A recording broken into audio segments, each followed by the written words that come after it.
Alright guys, so in today's video, pag-usapan naman natin ang isang lending application and yes, ang sasabi kong legit siya kasi ilang beses ko na siyang nahiraman and up to 50,000 pesos ang pwedeng pahiram.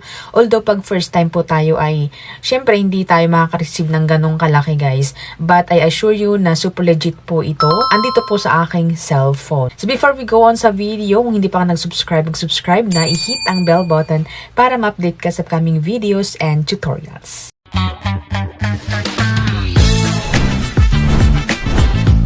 Okay, so welcome back sa aking channel. So for today's video, pag-uusapan nga natin ang isang super legit na loan application. Anyway, ang video pong ito ay hindi po sponsored. Ayan, so sariling experience ko lang po ang aking i-share mga kaibigan. Alright?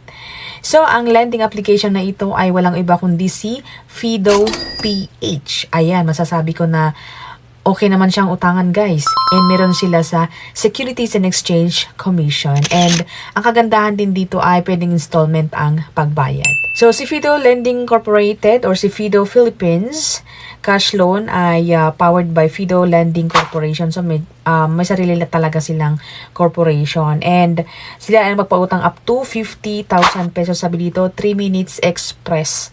And ayon sa kanilang loan product review or loan product description ay sabi dito 1,000 to 50,000 pesos. And then loan term 3 to 12 months.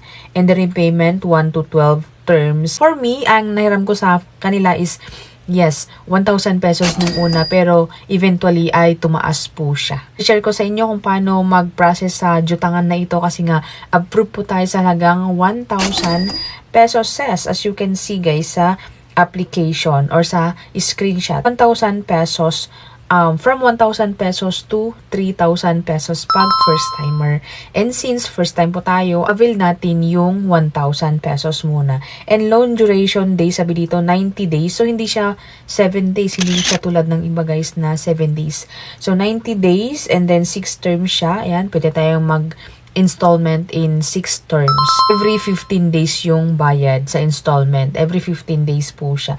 So, pag yung, kunyari yung 1,000 is divided by 6 terms, ay 241 ang every 15 days. So, pagka-download natin guys sa Google Play Store, anyway, download pala sa Google Play Store, ay hingi sila ng permission sa ating camera, SMS, contacts, and then yung location natin. And after which guys, ay papakita na ang pwede daw hiramin na 30,000 pesos. Pero syempre, bilang first timer ay 3,000 muna yung approved na amount dito. As you can see sa mga pinakita kong mga screenshot. Click natin yung apply. Ayan. So, hingi sila ng active na phone number. Magsisend sila ng OTP. And then, next one is yung location permission na. So, bibigyan natin ng permission sa ating location bago tayo mag-process. And then, next is yung ating personal information. So, marital status, highest educational level, residential address, detailed address, length of residency, and email address. After which guys is yung yung employment information. So job category, total year of employment, income, and frequency. Next one is yung contact reference na. So, sila lamang po na kailangan ng dalawa. So, si Fido PH, hindi po siya masyadong stricto sa mga contact references. Hindi naman sila nanghaharas, siguro. Ayan, kasi nga, legit na utangan ang Fido PH. Next one is yung ating pa-ID. Ayan, so, pa-ID na agad-agad. Ang ID na ginamit ko dito is Umid ID. Ayan, so, picturean natin front and back. Si Fido PH pala is, ika-capture niya agad-agad yung mga information. So, hindi na tayo mag-manual na maglagay ng information. So, pagka-picture po ng ID, ay automatic na makaka-capture mga information natin.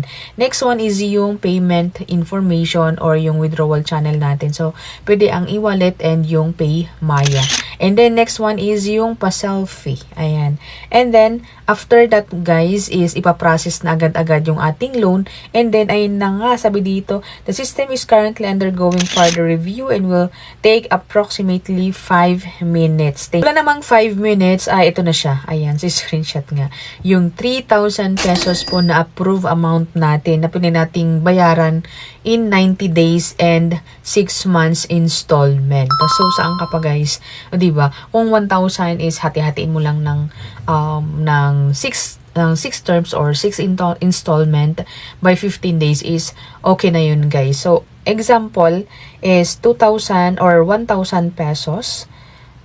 1,000 pesos divided by 6 nga is that is 166. Pero since syempre may mga interest and all, nagiging 241. 241 times 5 and that is 1,205 and plus 245. So that will be 1,450 all in all within 6 na installment and that is 90 days. Kasi nga, every 15 days po tayong magbayad. So, meron silang dagdag na interest and all na 450. So, hindi naman natin pwedeng gawin na 3 months kasi nga yung naka-enable is 6 months. So, hindi tayo makapagpili. So, yun lang po ang hindi kagandahan dito sa Fido PH. Kasi kung in case babayaran mo naman in 3 months, ay siya pa rin lang yung dagdag na 450. So anyway guys, si Fido PH pala is buo po yung mare-receive natin na pera. So in case na 1,000, yung mahiramin natin is net na mare-receive po natin ay 1,000 pesos. So sulit na yun guys, hindi kagaya ng iba na syempre halos half of the amount yung mare-receive mo. Okay, so ayan po si Fido PH. So paulit-ulit kong sabihin na okay naman po siyang hiraman.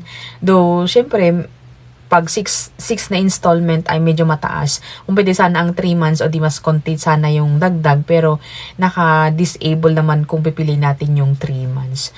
So anyway, pwede ko naman siyang mai-recommend sa inyo sa mga kagipitan na tulad ngayon na super crisis, pero tandaan natin po na kailangan po tayong magbayad on time para sa ganun ay yung credit standing po natin is goods na goods. Okay? So, thank you for watching and see you on my next video. Bye!